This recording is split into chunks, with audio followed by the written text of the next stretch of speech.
온 세상의 주인 되어 주시는 여호와 하나님, 오늘도 단잠에서 깨어주게 하시고 또 하루를 주와 함께 시작하게 하신 하나님 감사를 드립니다.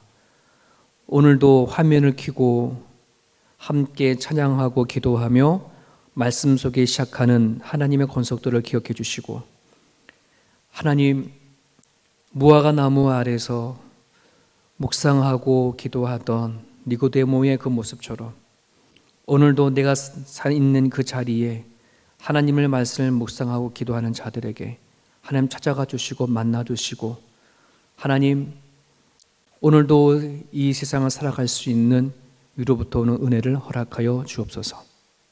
감사하며 예수님의 이름으로 기도합니다. 아멘.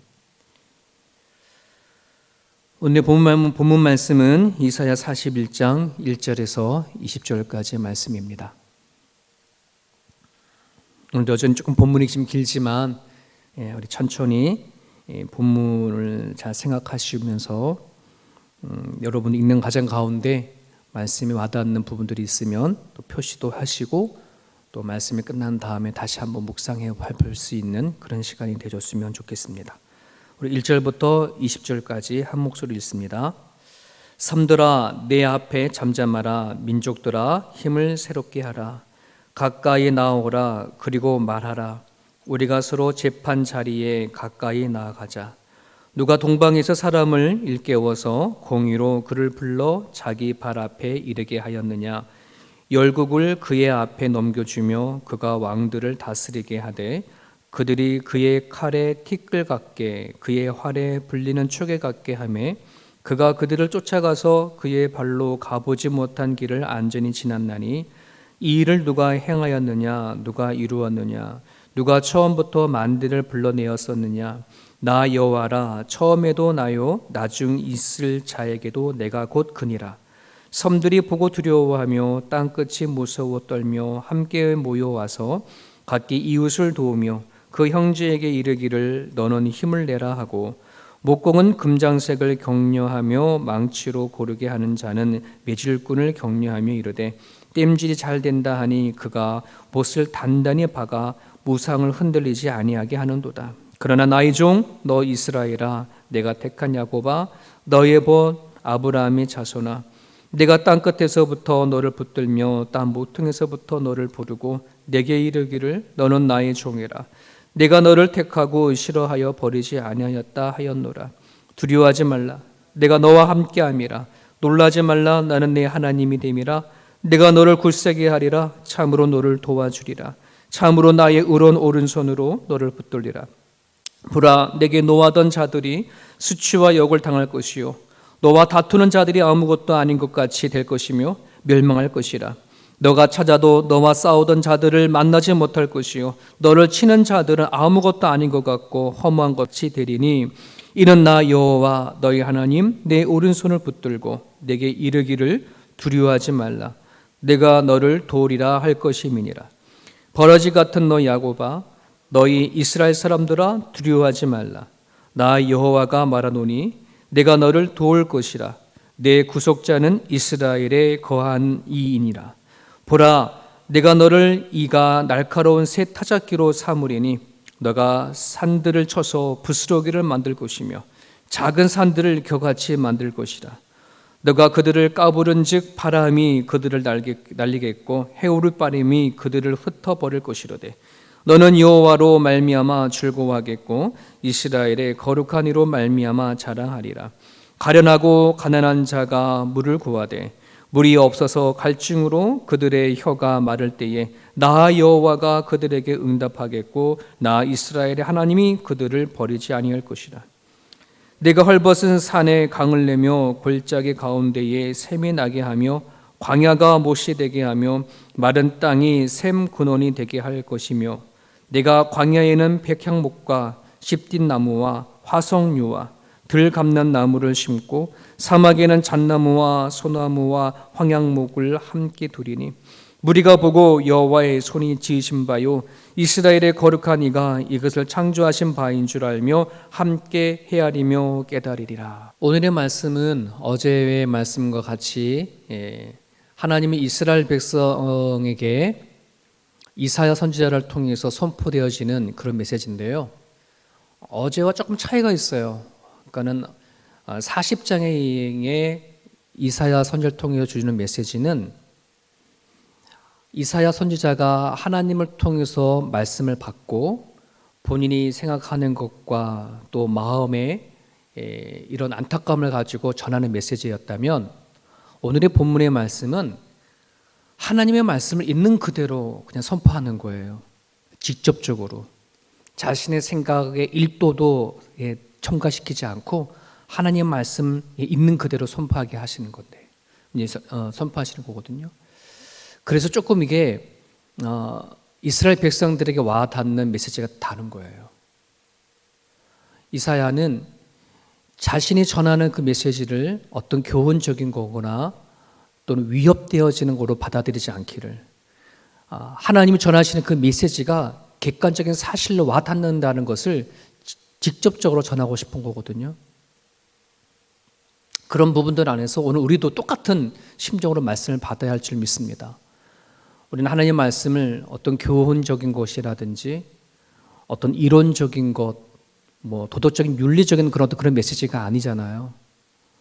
사실적인 거잖아요. 하나님이 우리와 가운데 동행하시고 또 우리의 삶을 이끌어 나가신다는 것, 내가 이 세상을 떠날 때에 내 영혼을 천국으로 인도하시는 그 사건, 이거는 사실인 것이지 그냥 그럴 거다라고 하는 추측성의 이야기가 아니잖아요.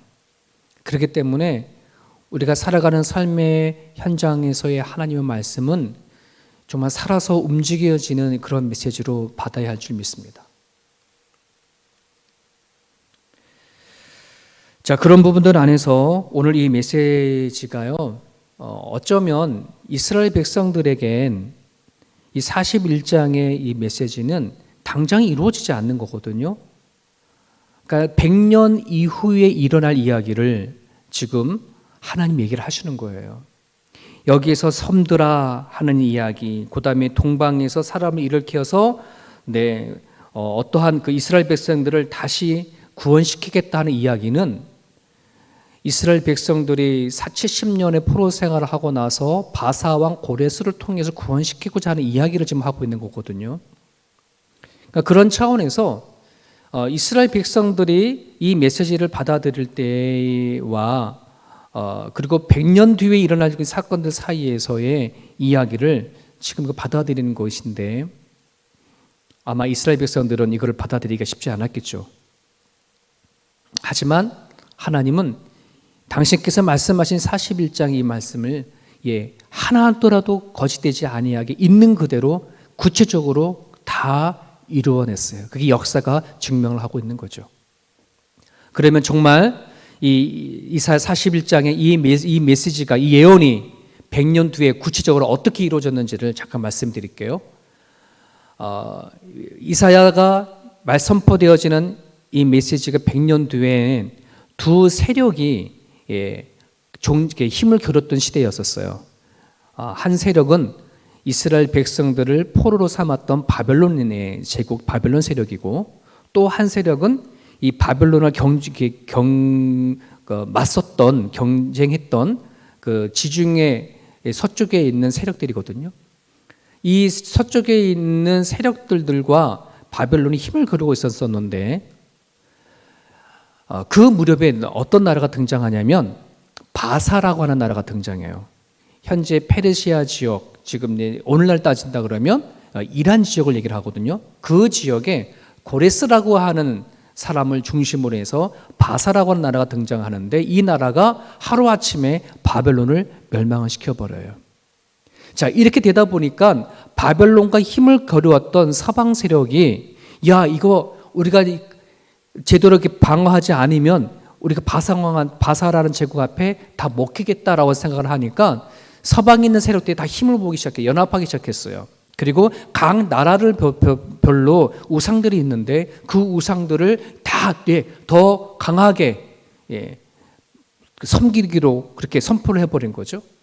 그래서 오늘 본문의 말씀을 보면 각 나라 섬들이 무서워서, 두려워서 우상을 계속 만드는 이야기가 오늘 본문에 그렇게 등장하는 거예요. 자, 그 무렵에 하나님께서는 이스라엘 백성들에게 주는 메시지예요. 세계적으로 그 당시를 바라보게 되어지면 바사라는 제국이 등장해서 더 어렵고 더 힘든 그런 세계가 펼쳐질지 모르겠지만 하나님은 그 모든 일들이 하나님의 작정함 가운데 일어나는 거고 하나님의 주권하에 일어나고 있음을 얘기를 하는 거거든요. 그러면서 하나님은 이스라엘 백성들에게 걱정하지 마라, 두려워하지 마라. 이렇게 되어지는 모든 일들은 이미 하나님이 작정하신 일들이고 계획하신 일에 따라서 이루어진 것이다. 두려워하지 말아라, 놀라지 말아라. 내가 너의 하나님 정말 데려줄 거다. 너희는 비록 죄 때문에 70년의 바벨론 포로 생활을 하고 있을지 모르지만 나는 너를 결코 버리지 아니하고 내가 너를 붙잡고 다시 일으킬 거다라고 하는 이 예언의 약속, 소망의 약속을 주시는 거예요. 정말 이 메시지에 따라 그대로 이루어진 것을 우리는 성경을 통해서 확인하고 있지 않습니까? 여러분, 오늘도 우리들에게 이와 비슷한 메시지를 하고 있어요. 우리가 앞으로 살아가는 데 있어서 어떤 일이 우리를 기다리고 있는지 모르겠습니다. 지금 우리 코로나가 계속해서 확진자가 생겨져 가고 이 시대가 전염병으로 인해서 몸살을 앓고 있지만 앞으로 더 어떤 일들이 닥칠지, 더 어떤 어려움이 있을지 우리는 모르겠습니다. 하지만 여러분, 성경은 우리에게 말씀하세요. 걱정하지 말라고, 두려워하지 말라고. 하나님을 향해서 소망을 품고 살아가는 사람들에게 하나님 끝까지 동행할 것이고 끝까지 책임질 거라고 하는 메시지를 성경으로 주지 않습니까? 우리는 앞으로의 다가오는 예측할 수 없는 시대는 좋은 일보다는 우리가 생각하지 못했던 일들이 많이 닥칠 겁니다. 전 세계적으로 기후변화로 인해서 몸살을 앓고 있는 이 시대가 우리가 살고 있는 호주 땅에도 또 올 것이고 또 장차 이 땅이 하나님 말씀할 대로 어떠한 일로 통해 가지고 어려운 시대 속에 빠질지 모르겠습니다. 하지만 여러분, 주님을 향하는 이 믿음만큼 버리지 않기를 바랍니다. 두려워하지 않기를 원합니다. 그래서 오늘 성경에 보게 되어지면 15절에 보면 이런 말씀이 있습니다. 보라, 내가 너를 이가 날카로운 새 타작기로 삼으리라.